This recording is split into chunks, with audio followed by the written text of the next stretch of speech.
বন্ধুরা, এখন সময় হচ্ছে বিকেল 5:48, 5:48, বুঝেছ? আচ্ছা, এই যে এখন দেখো এই জবাখানা তোমাদের দেখায় কত সুন্দরভাবে ফুটে রয়েছে, দেখতে পাচ্ছ? এই যে দেখো, এই যে দেখো কত সুন্দরভাবে জবাখানা ফুটে রয়েছে। আর তার সঙ্গে আর একটা জিনিস দেখো, এই যে দেখো এটাও ফুটতো, এটা কাঠবিড়ালি খেয়েছে। তারপরে ওই যে দেখো, দেখেছ? ওটাও খেয়েছে, দেখো কাঠবিড়ালিতে, দেখো নয়তো আরও কত যে ফুল হতো। দেখো দেখো এই যে এটাও ফুটে যেত, এই যে এটা কাঠবিড়ালি খেয়েছে। এইটা দেখো, এটা ফুটতো, এটাও কাঠবিড়ালি খেয়েছে। দেখো, বুঝতে পারছো? হ্যাঁ, এইভাবে কাঠবিড়ালি যদি না খেত তাহলে আরও যে কত কত ফুল ধরতো, বুঝতেই পারছো। দেখো, এটা কাল পরশু ফুটে যেত, এটাও তাই।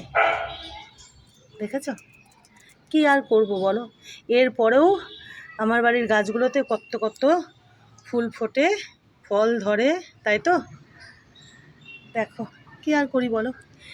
আর বাবু, এই দেখো যে ভিডিও করতে শুরু করলাম আমার সোনা বাবুটা চলে এসছে।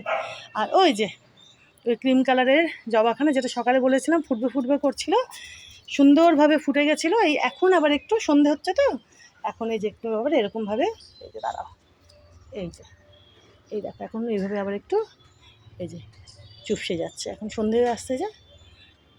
এই যে দেখো একটাও বেশ ভালো মতো ফুটেছিল। তো যাকগে, কিছু করার নেই। কাঠবিড়ালি খাওয়ার পরেও আমার বাড়ির সব গাছগুলোতে প্রচুর প্রচুর ফুল হয়, ফল হয়, সবজি হয়, তাই তো? দেখছোই তোমরা। আমি ভাবলাম দেখিয়ে দিই, এখন এত সুন্দরভাবে ফুটে রয়েছে জবাখানা। এই যে দেখো প্রচুর ফুল দেয় এই গাছখানাও, এই জবা গাছখানাও প্রচুর ফুল দেয়, প্রচুর। দেখো না, আরও গাছ ভর্তি কুঁড়ি, দেখেছ? দেখো এই যে আরও কুঁড়ি হচ্ছে।